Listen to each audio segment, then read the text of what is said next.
Hey guys, today I decided to take a trip to Portsmouth, New Hampshire, and I wanted to give you a tour of the USS Albacore. And there's an entire museum here and a memorial and different things like that, but I'm going to take you through a tour of the submarine, and I'll also link you some other videos. There's some videos on how they originally moved it down here, because they had to get it from the river across the street there to its current site, which is right here. Now I'm just going to give you a little view around here before I actually go inside.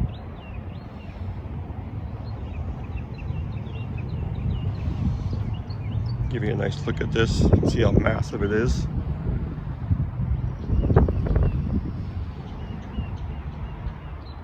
And I don't know if I'm actually going to go tour inside the museum. My primary focus was just to show you the submarine itself, and you can go inside it. I just wanted to show you outside what it looks like here first.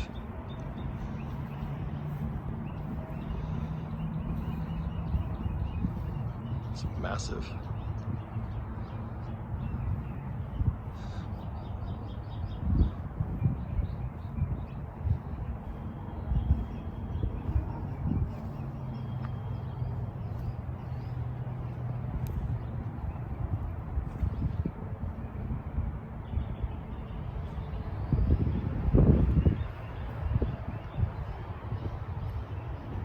And nice thing about this museum, you pay a fee to get in, and if you want to leave and come back, you can come back on that same ticket. So you can basically stay here all day if you like. It's very nice the way they set this up.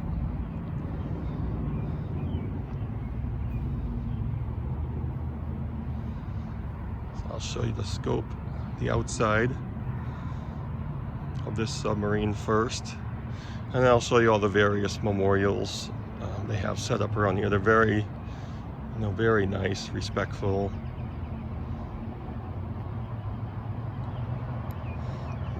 It's amazing the size of the well they needed to get this to this current location.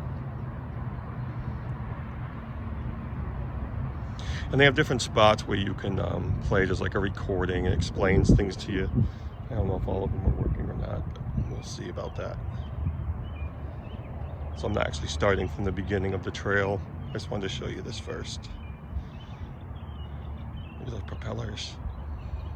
It's huge.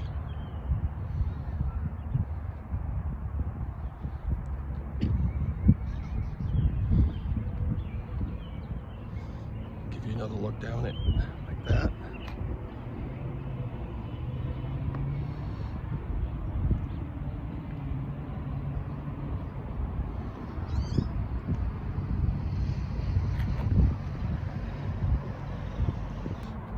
Here's a little space where they have some more of the propellers laying out. It's unbelievable the size of these.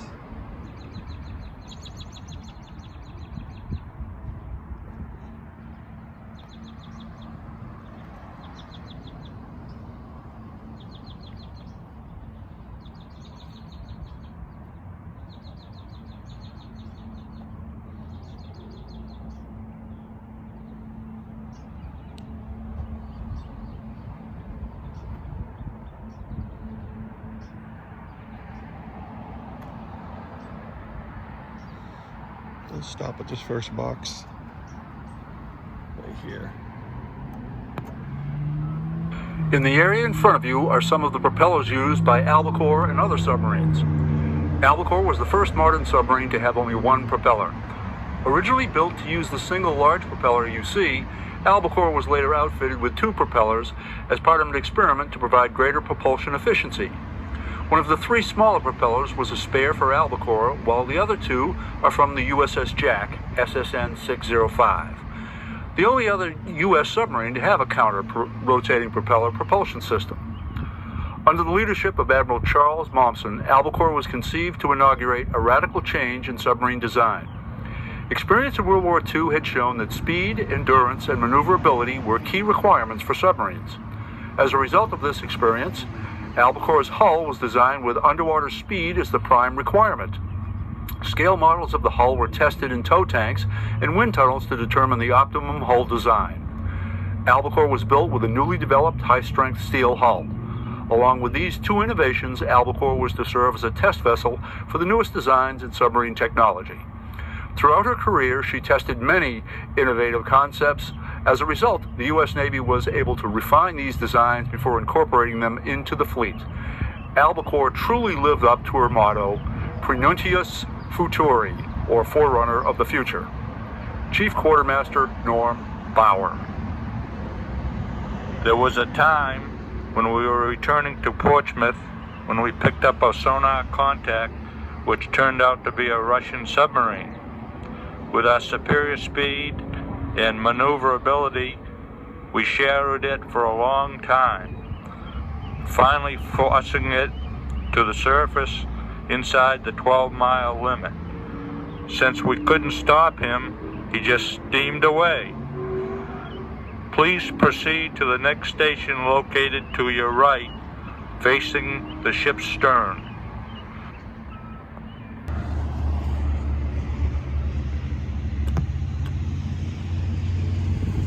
As you walk down the length of Albacore toward the entrance at the bow, notice some of her unique external features. She has two counter-rotating propellers which provided greater propulsion efficiency. The rudder and dive planes are in an X configuration as opposed to the conventional cross arrangement. The X stern and two propellers were respectively parts of the third and fourth phases of Albacore's external control system development and gave the boat great maneuverability submerged and on the surface. Albacore was designed to go through 4 different phases or configurations of control surfaces and propeller arrangements. The original arrangement of the after control surfaces had them located behind a single propeller in the conventional cruciform or cross configuration, with a small set of bow planes located forward on the hull. The second configuration changed the position of the after controls to be forward of the propeller and removed the bow planes entirely. All submarines are designed with positive buoyancy on the surface. To submerge, valves on top of the 4 ballast tanks that surround Albacore's hull were opened to let the air escape through the top of the tanks and allow water to rush in through flood grates in the bottom of the tanks. As the tanks fill with water, the boat loses its positive buoyancy, becomes negatively buoyant, and submerges. Once the boat is fully submerged, the valves are shut and the tanks are ready for surfacing. To surface, high-pressure air is directed into the top of the tanks, and the expanding air forces water out through flood grates in the tank bottoms. Positive buoyancy is regained, and the boat rises to the surface. Please proceed toward the next station. Beautiful. I don't have to do much narrating. All right, I'll give you another little story here. The forward end at the very top of the sail. Notice the flat windshield and clamshell-like doors. There was a small platform up there where an officer and a lookout stood their watch. Lieutenant Hunter. Unlike the movies where a submarine would submerge in 30 to 45 seconds, diving Albacore was a slow, deliberate process conducted with safety the main criteria.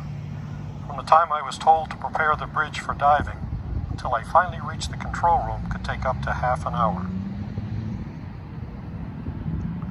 Notice the large hinged door up and to your right. Behind this door is the ship's anchor.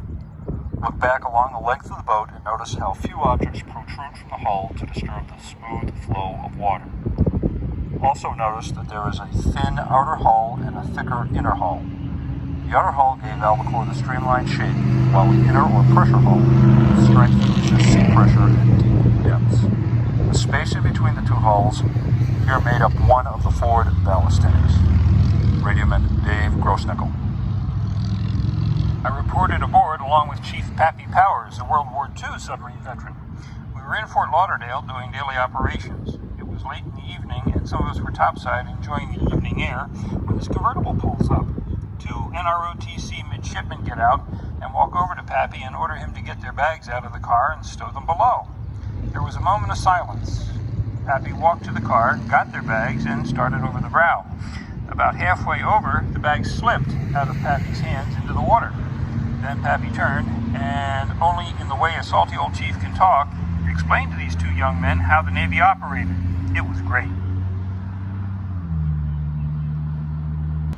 All right, so you can see we're right next to the road here. So if you can't hear all of those recordings, I apologize for that, but you get the gist of it. So I'm gonna head on in right now.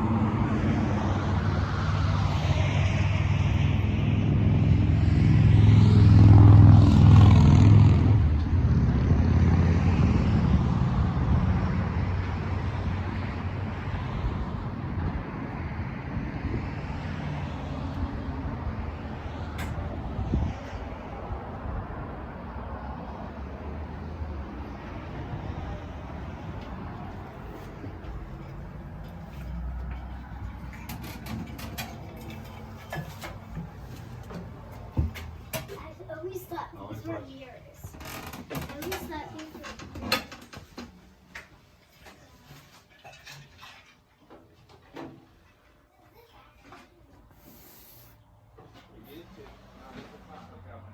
Look at these bunks, how small they are. There's not much space here.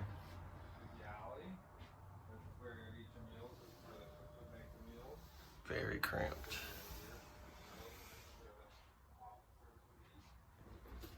Even down near the floor.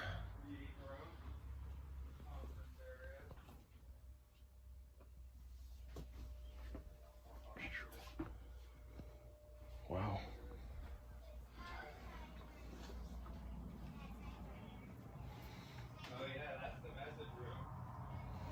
Of course, here.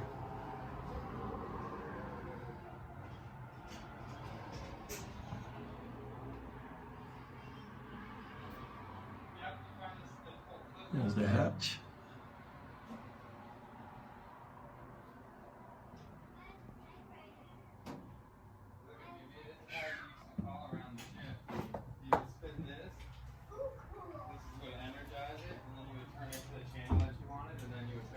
A couple bunks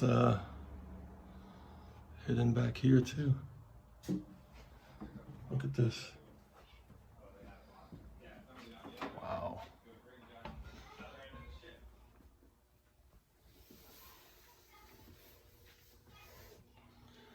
Way down in there.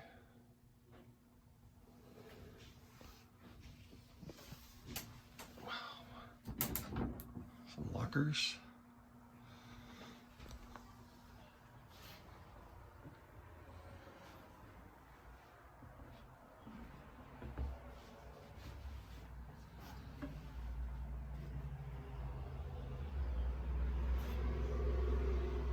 I'll give you as good a close-up as all the controls, parts.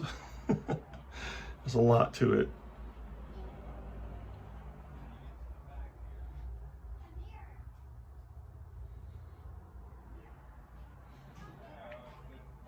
All right, let's move on to the next section. See this little area right here? Once a week shower, maybe that's it. You would love that, huh? Wow, look at this.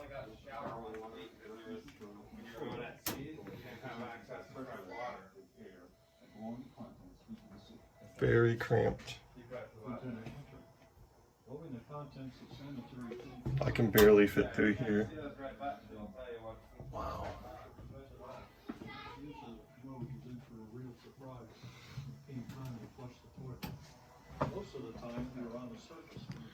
Got a couple more bunks in here. Little storage areas. Very, very cramped. Here you go, check this out.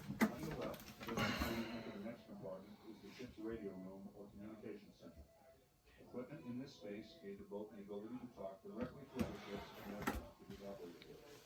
The radioman operated the hydraulics for raising the mooring Albacore's 2 radio.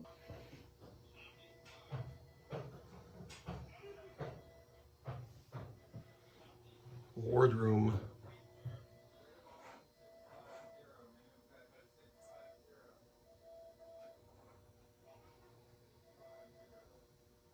You guys can read all that.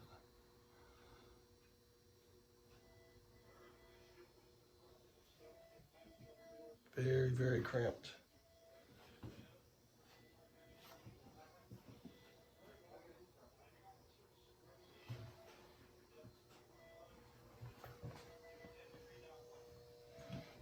Continue down the hall. Some more bunks. It's like this is a sink right here. It drops down. I'll actually do it for you. It's still functional.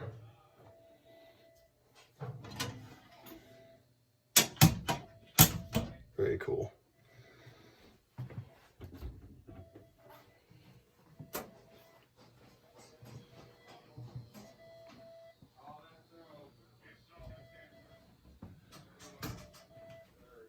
Check this out.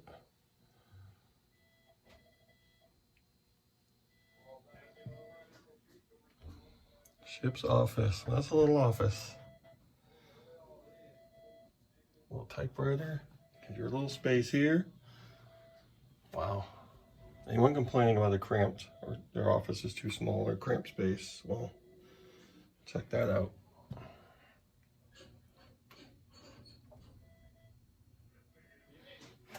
It's the same. It's like bunks in here, off of the hallway. There's all these little.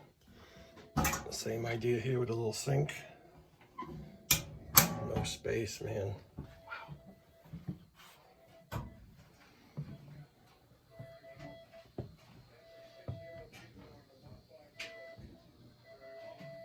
Backup battery.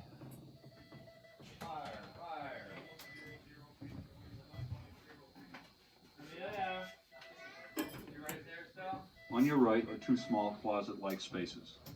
The first is the officer's shower, about the size of a phone booth.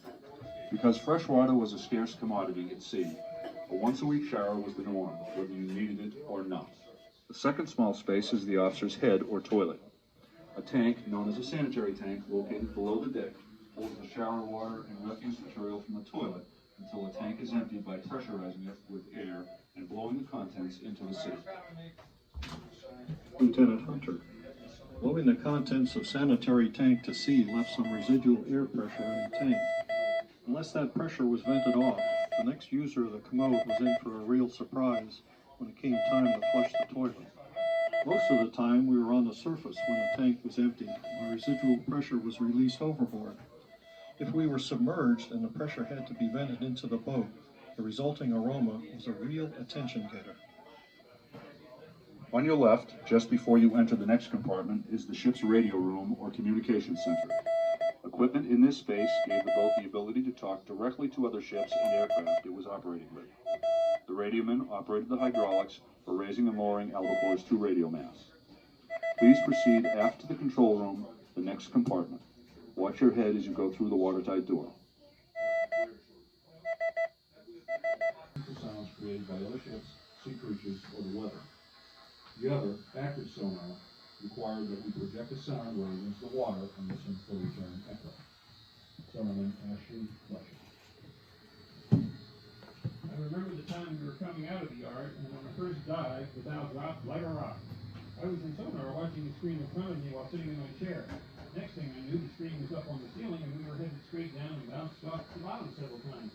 Fortunately, we were only in a couple of 100 feet of water. Everything was dark and quiet until the captain gave the order to switch to emergency lighting, and blow all forward tanks, all back full. We surfaced backwards. Opposite the sonar console is the ship's radar. When on the surface, it was used for navigation and detecting ships. At periscope depth, it searched for nearby surface contacts using an antenna on a retractable mast. Opposite the sonar room on the deck is the master gyro compass, and mounted on a bulkhead is the Loran, which is something like today's satellite navigation system. Loran used signals from two or more radio stations to provide line position, which the quartermasters plotted on special charts to determine the ship's position.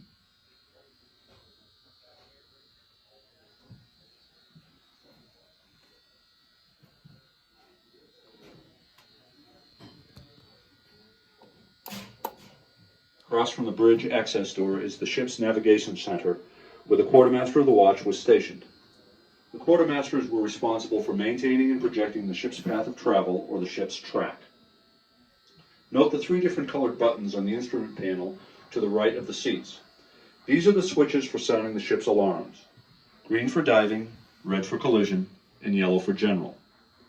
A Above the raised platform is the ship's periscope, and it is here that the conning officer, usually the captain or the executive officer, stood his watch.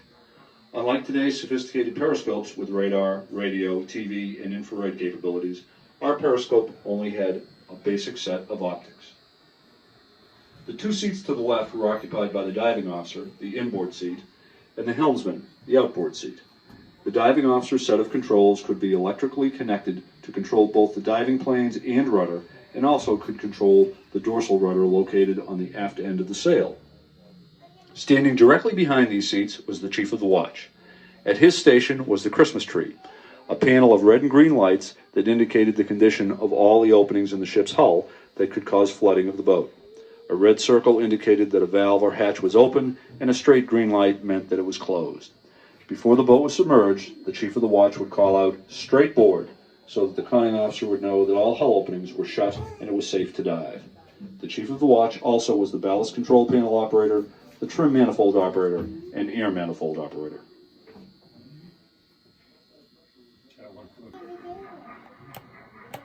The sonar room has two aft-facing consoles.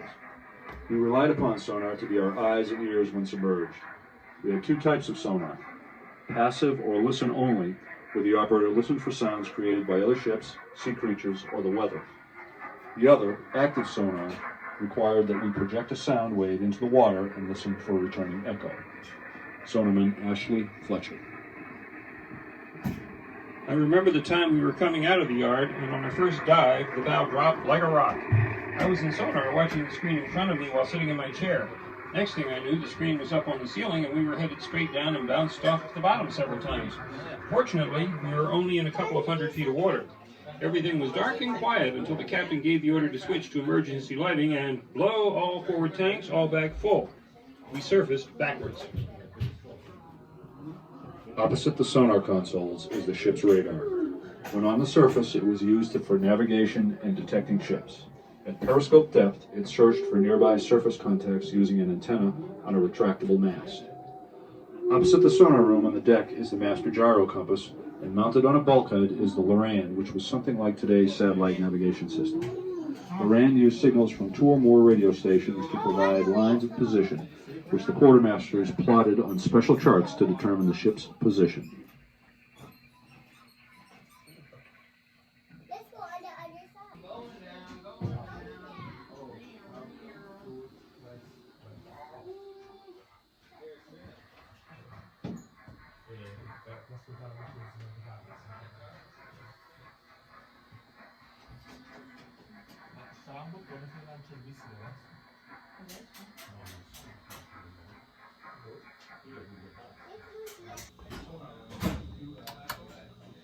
On your right is the ship's galley, where all the food was prepared. The cooks prepared breakfast, lunch, and dinner for 55 officers and crew. A mid-afternoon meal known as soup down, or hot soup and sandwiches, was served as were mid-rats or midnight rations served at 11:15 at night. From this galley, the ship's baker made fresh rolls, bread, pies, cakes, and other pastries. Commissariman Henry Shaky Gray. Albacore was a great feeder, even by submarine standards. Every other Friday noon, we served either fresh boiled lobster or lobster Newburg. On Newburg Fridays, I would go to the executive officer and ask him to take the secret Newburg ingredients, a bottle of sherry, out of his safe. Because the Navy was dry, we were not supposed to have anything but medical alcohol on board. The captain was told not to ask what was in the Newburg. Opposite the galley is the scullery, where all the pots, pans, and eating utensils were washed. The cooks were assisted in preparing, serving, and cleaning up after each meal by junior members of the crew referred as mess cooks. After the scullery are three tables which constitute the mess deck, the crew's eating area. The mess deck was the site for all hands meetings and briefings, where the evening movie was shown, and the place for letter writing, card playing, studying, or where you could get a cup of coffee and relax. Opposite the mess deck is the second crew's berthing area, which has an additional 21 bunks.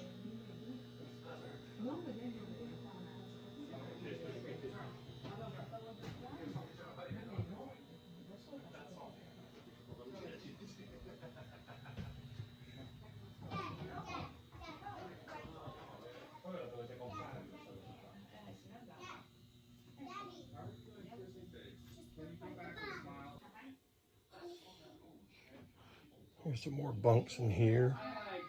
Again, very cramped. I have to turn sideways to get through here. That's how small it is. Wow. I cannot fit through here. Crazy.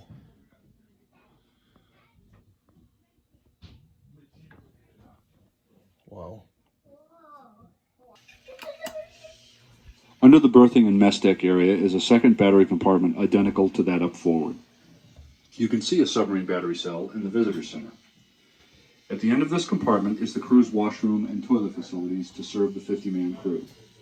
The toilets were flushed using seawater and drained into a second sanitary tank located under the deck. Because fresh water was costly in electricity to make at sea, freshwater usage was pretty much limited to about a gallon per man per day. A partial sink full of water was used to take a bird bath. This consisted of brushing teeth, shaving, washing hands, face, and whatever parts of the body needed washing. Due to sanitation requirements, only the cooks, baker, and mess cooks were allowed to exceed the stringent water limitation. Under the deck at the very aft end of the compartment are a chill room, a freezer, and a dry storeroom. When the ship was to be at sea for a long time, canned and dry goods were stored down there and in lockers throughout the ship because there is never enough storage space for food on a submarine. Although never done on Albacore because of her relatively short periods at sea, it was not unusual for a boat going to sea for a long time to have cases of canned goods on the deck until space became available in the designated food lockers. As indicated earlier, a second sanitary tank is also located under the deck. Please proceed aft to the machinery compartment, the next compartment. Watch your head as you go through the watertight door. Moving freely and to prevent overheating. The hydraulic pumps kept pressure up in systems that operate the periscope, steering the diving planes, main air induction, and engine room air supply valves, radio and radar masts, and the valves on the ballast tank.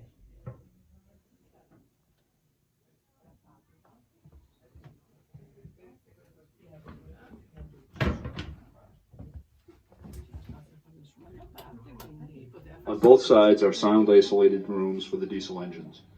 These high-speed engines turn generators that produce the electricity to drive the main motors, charge the storage batteries, and provide service power for lights, hot water, cooking, and other housekeeping functions. These lightweight aluminum engines had a history of frequent breakdowns. One consideration for retiring Albacore was the cost of either installing new engines or starting up a long dormant production line to make additional repair parts. Above your head, between the two engine spaces, is the after escape trunk. This trunk served the same purpose and functioned the same way as the one in the bow compartment. Located just aft of the escape trunk is an area known as maneuvering, and at its center is the propulsion cubicle. The cubicle was the watch station of the main power electricians. It was here the electricity from the main generators or the battery was applied to the main motors. Lieutenant Hunter. I was in maneuvering during one of our deep dives when I heard a crackling sound and saw smoke come out of the cubicle. Electrician Tony Zimbar secured the power to the main motors and announced, "Fire in the cubicle." The smoke stopped, so Tony then announced, "Fire's out." When Tony tried to restore power to the motors, nothing happened. He then notified control he was unable to answer any bells. Whatever burned in the cubicle had disabled the main motors. So here we were at test depth and slowing down with no way to propel ourselves to the surface. It was a couple of heartbeats later when I felt and heard the emergency blow system activated and we started on our way up to the surface.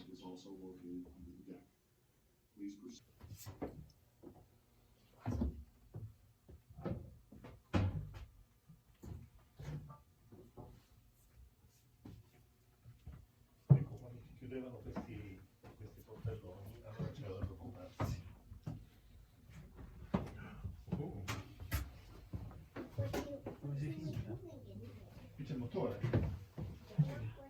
Si parla già di motore. Il motore quando va? Le candele. Ci vogliono le candele. Non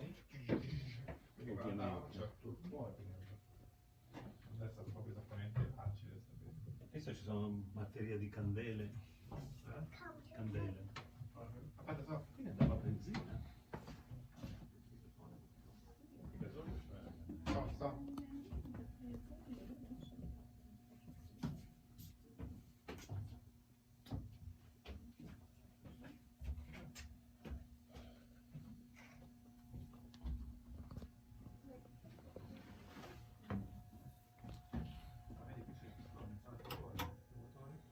On your left are the two main propulsion motors. Albacore was originally built with one motor, one shaft, and one propeller. As part of the Phase 4 conversion package, this compartment was cut open and extended in length to accommodate a second main motor, which was placed aft of the original motor. Each motor can produce 7,500 horsepower. The original propeller shaft connected to the forward motor was replaced by a smaller diameter shaft that fit inside the second, hollow shaft attached to the after motor. The motors were wired such that they always turned in opposite directions. When you walk past the stern on your way back to the museum, notice that the propeller blades are pitched in opposing directions so that they provide thrust in the same direction even though they are turning in opposite directions. As you continue aft, you can see a maze of pipes and various pieces of auxiliary machinery, such as lubricants and hydraulic oil pumps and accumulators that store the pressurized hydraulic oil. Sure. Lube oil pumps supplied oil to main motor and propeller shaft bearings to keep them moving freely and to prevent overheating. The hydraulic pumps kept pressure up in systems that operate the periscope, steering and diving planes, main air induction, and in-room air supply valves, radio and radar masts, and the valves on the ballast tanks.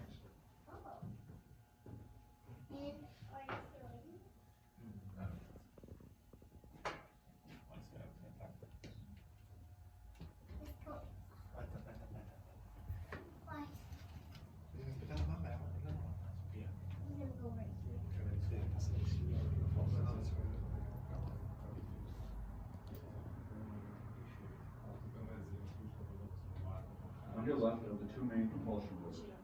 Albacore was originally built with one motor, one shaft, and one propeller. As part of the Phase 4 conversion package, this compartment was cut open and extended in length to accommodate a second main motor, which was placed aft of the original motor. Each motor can produce 7,500 horsepower.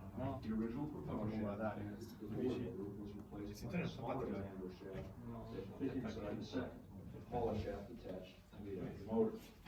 The motors were wired such that they always turned in opposite directions. When you walk past More effective system for launch ballast tanks. We were the first to try out the improved system. Our first test was from 100 feet at the dead stop. The boat rose rapidly to the surface. The second test was to be from 500, but the captain decided to do one from 300 instead. When the blow began, the boat immediately took a huge angle to starboard, and we stayed that way